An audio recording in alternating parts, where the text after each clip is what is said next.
Dumelang, Sanbonani. Greetings, guys. I hope you guys are doing well. I hope you guys had a good weekend. I cannot complain much on my side. I really cannot complain much. Guys, I want us to talk about something that is very close to my heart. Something that's very close to my heart.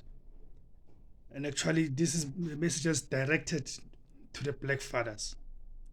So today, I just want us to talk to Black Fathers. I'm very concerned. I'm honestly very concerned about our absence as Black Fathers, our absence in our children's lives. I mean, you guys have heard about this, have read about it. It's something that's very popular. Is also said Amadoda Izinja, and when they say Amadoda Izinja, they're specifically referring to black men.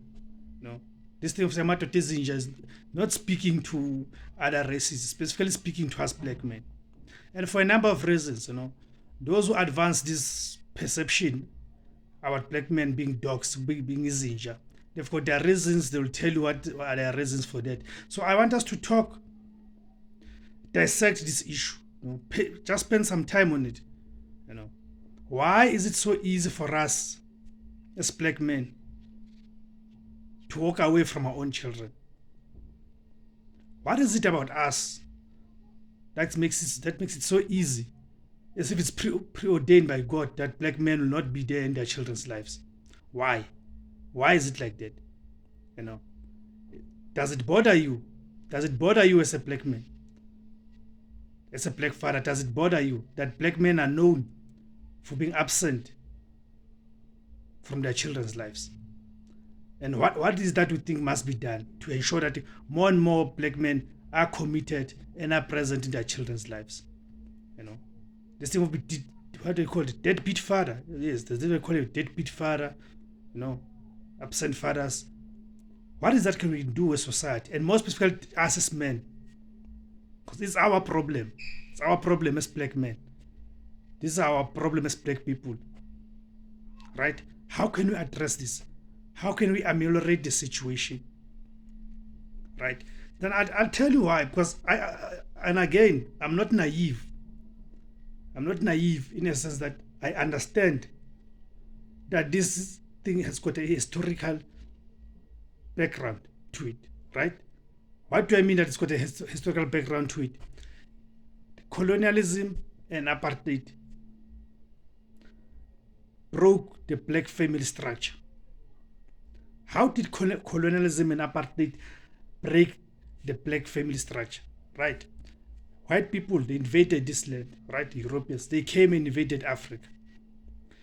And through that invasion, they dispossessed black people of their land, cattle, meaning that they dispossessed black people of their means of subsistence, their means of surviving, right? Meaning that black people could no longer take care of themselves or their families, right? Then that's what would mean. That would mean that black people must go and work, right?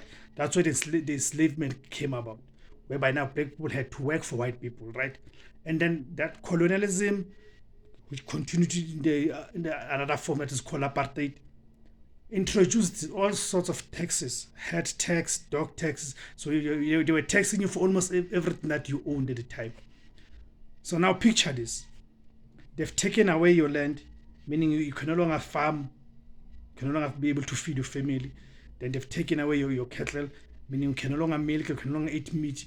So it means now you've got no means of feeding your own family as a black man, right? Then you are still expected to do what? To pay these taxes, right? So that was another way of their way of compelling black men to submit to slavery, to submit to work for a white man, right? Then with the so-called discovery, because actually diamond, black people have been mining diamond and gold ages before the arrival of Van Riebeeck and those who came before him. But for the convenience sake, we'll say the discovery was as known. The discovery of diamond in Kimberley in the 1860s, then later the discovery of gold in the 1800s as well. Then colonialism and white capital needed labor to work in those mines, right? Now that labor had to come from where? From the Africans, from black people, from the natives, right? So now remember, now you've already dispossessed black people of their land and their cattle, so that compels them to do what? To now go and work, so they're able to feed their families, and as well to able to pay the taxes. Then these people were taken to live in the compounds, which later became known as the hostels, right? They worked there, they lived there, you came back home once or twice if you're lucky in a year, right? Can you imagine we are away from home for 12 months or for 6 months? That's causes a disjunction, a disconnect. Then we are by so doing that, we are disconnected from your own family, right? Because you go and live in the compound there under those harsh and horrible conditions, right? And there's so much violence there. Because if you're to read about the compounds and the hostels, then you discover that close to 15 to 20 people would share a single room. Now picture this. How is it possible to inhabit a room, a room by 15 or 20 people that are expected to live in that room, right? There's so much violence there. Remember, you've got people coming from all sorts of walks of lives, right? There's so much violence there, and there's harassment and enslavement, because these people had to live under serious guard from the colonial police and the indunas, right? So now these people are only allowed to come back home once or twice a year. And remember, back home, they left their families, right? You leaving a family, you've got a boy child that is growing up back home. In your absence, you are not there. Now, this boy child cannot relate if you now doesn't have the male figure, the father figure, doesn't know what the father does, how the father looks like. Because this father comes back once or twice a year. So then the father comes back from the mines, has been disconnected, alienated from the family, has become a stranger, not only to his family, but the whole environment, because he's no longer used to that environment, and has been a subject of so much violence in the compound, in the hostels. Then he starts mirroring that violence through his own family, because he has become a stranger to these people. And remember, in his absence, the mother had to take over. They had to find ways of surviving, right? So some of those ways of surviving might be in contradiction or in conflict. Might be in conflict with what? With the ways that the father had taught, or our own values and systems, right? So now you've got this clash. Because he comes back there, then he only find that things have changed here now. And because he has been a subject of so much violence and humiliation, he knows no other means of resolving conflict. He resorts to violence. Him, by resorting to violence,